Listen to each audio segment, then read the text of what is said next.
আমার মতো জানা দুনিয়াতে আর কারো না হয়। আমার শিশু বাচ্চা। ফাইনালি গাইস তোমরা সবাই শুনলে, তো মেন ভিডিওতে যাওয়া যাক। আর আমি কিছু বলবো না, তো তোমরা ভিডিওটা দেখো, বুঝতে পারবেন আসলে সেই দিন শফিকের সাথে কি হয়েছিল এবং শফিককে কেন পুলিশে গ্রেফতার করলো। সম্পূর্ণ ডিটেলসে শফিকের মার মুখ থেকে শুনতে পারবেন। আপনারা শুনলেই কথাগুলো বুঝতে পারবেন আসলে শফিকের মায়ের মনে কতটুকু কষ্ট লেগেছে। আপনাদেরকে একটা কথা বলি, আমার সাথে একটা ছেলেকে দেখতে পাচ্ছেন, আসলে এই ছেলেটাকে, এই ছেলেটা শফিকের ছোট ভাই, আপন ছোট ভাই। তো বন্ধুরা সম্পূর্ণ ভিডিওটা দেখুন। আমি শফিকের বাড়িতে গিয়েছিলাম, সেই দিন শফিকের মায়ের সম্পূর্ণ ভিডিওটা আমি নিয়ে এসেছি। আসলে পাবলিশ করতে অল্প মানে আমার সময় লাগছে, সেই দিন আমি পাবলিশ করতে পারি নাই। তো আজকে আমি সম্পূর্ণ ভিডিওটা আপনাদেরকে দেখাবো। আমার মতো জানা দুনিয়াতে আর কারো না হয়। আমার শিশু বাচ্চা আমার এতটুকু বাচ্চা। হ্যালো বন্ধুরা, কেমন আছেন সবাই? আশা করি অনেক ভালো আছেন। তো আপনারা শুনলেন শফিকের মায়ের মুখ থেকে কিছু কথা। তো বন্ধুরা আরো সম্পূর্ণ কথাটা আপনারা শুনলে বুঝতে পারবেন আসলে শফিককে কেন গ্রেফতার করলো, শফিকের কি অপরাধ, এর সাথে কে কে জড়িত আছে, শফিকের কতটুকু দোষ আছে, কতটুকু কি আছে, সম্পূর্ণ দেখতে পারবেন আজকের এই ভিডিওতে। একটা কথা বোঝা যায়, শফিকের বিরুদ্ধে যেটা ধর্ষণের অভিযোগ এনেছে বা ধর্ষণের মামলা করা হয়েছে শফিকের বিরুদ্ধে, তো এটা অ্যাকচুয়ালি মিছা। তার কারণ শফিক বিয়ে করেছে, ধর্ষণ করে নাই। এই কথাটা শফিকের মায়ের মুখ থেকে বলেছে এবং যে মেয়েটার নাম তারা, হয়তো তারাও বলেছে যে আমাকে শফিক বিয়ে করেছে। কিন্তু একজন মানুষ বিয়ে করার পর তার উপরে ধর্ষণের মামলা দেওয়াটা ঠিক, এটা কিভাবে ঠিক? তো আপনারা সেটা কমেন্ট বক্সে জানাবেন। বিয়ের বয়স না হওয়াতে শফিক বিয়ে করেছে, এটা শফিকের একটা অপরাধ। হয়তো এটা আইনে তাকে কিবা শাস্তি দিতে পারে, কিন্তু ধর্ষণের অভিযোগে যে মামলাটা করা হয়েছে এটা মামলাটা টিকবে না, কারণ এটা একটা মিথ্যে কথা। কথাগুলো অ্যাকচুয়ালি শফিকের মায়ের মুখ থেকে শুনলেই ভালো হতো। তারপরেও শফিকের মায়ের মুখ থেকেও শুনতে পারবেন, তারপরেও আমি দুই একটা কথা আপনাদেরকে বলছি। যেমন ধরুন, আপনি একটু চিন্তা করুন, শফিক বিয়ে করেছে, শফিক অপরাধী, কিন্তু আপনি একটা কথা চিন্তা করবেন, শফিক একা একা তো বিয়ে করতে পারে নাই। তার সাথে হয়তো যে মেয়েটার বিয়ে হয়েছে তারও হয়তো গার্জিয়ান মেয়েটার বাবা মাকে লেগেছে, হয়তো শফিকের বাবা মাকেও লেগেছে। বাবা মা অবিহনে তো বিয়েটা শফিক একা করতে পারে নাই।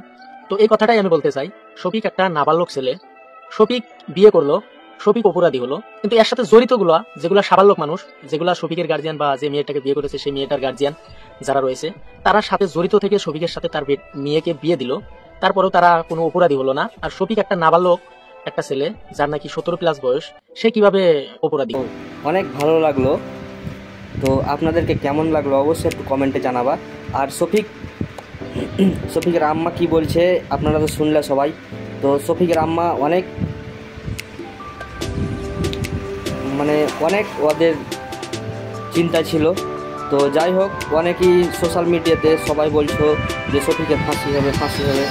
কিন্তু দেখো ভাই, দুটা ভিউজ কামাবার জন্য এত বড় বদনাম কারোর ওপরে তোমরা লাগাইও না। কেন?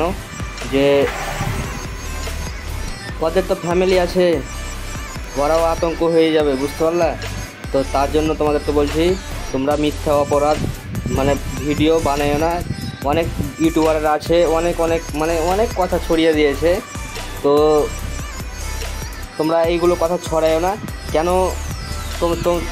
তোমরা কি শফিকের কাছে গিয়েছিলে? শফিকের মা বাবাকে তো যেতে দেয় না, তোমরা কিভাবে যেতে দেবে বলো? যে তোমরা বলছো যে শফিককে ফাঁসি হবে, তোমরা কিভাবে বুঝতে পারছো যে শফিককে ফাঁসি হবে?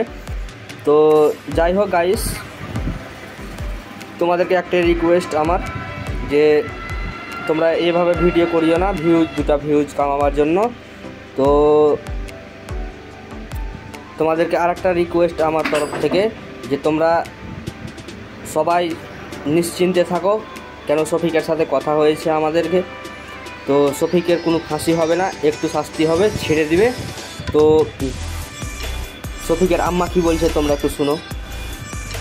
আমার মতো জানা দুনিয়াতে আর কারো না হয়। আমার শিশু সারা দিন সারা রাত কাঁদছে, ওর কারণ দেখে আমাদেরকে কষ্ট হচ্ছে, বুঝতে পারছো গাইস? তো যাই হোক, তোমরা একটু গুজব ছড়ায় না কেউ, তোমরা একটু ভালো ভিডিও করো যাতে সবাই শান্তিতে থাকে। আর শফিককে ছাড়া পাবি। শফিক এমন কোনো অপরাধ করেনি যে ফাঁসি হয়ে যাবে। এগুলো প্রায় মানুষের ঘটনা ঘটছে, কতগুলো ঘটছে। শফিক তো মার্ডার করে দেয়নি যে শফিকের ফাঁসি হয়ে যাবে। তো তোমরা একটু সবাই মিলে একটু ভালো ভিডিও করো, তাহলে সব কিছুই ঠিক হয়ে যাবে, বুঝতে পেরেছো? তো ফাইনালি গাইস, আমি আর ভিডিও লম্বা করব না। তো তোমরা শফিকের ভিডিও পেতে অবশ্যই আমার চ্যানেলটা সাবস্ক্রাইব করে রাখো। আর আমি নতুন ভিডিও আপলোড দেবো তোমাদের সাথে। তো সবাই মিলে সাবস্ক্রাইব করে রাখো। চলো টাটা, আবার নেক্সট ভিডিওতে দেখা হচ্ছে।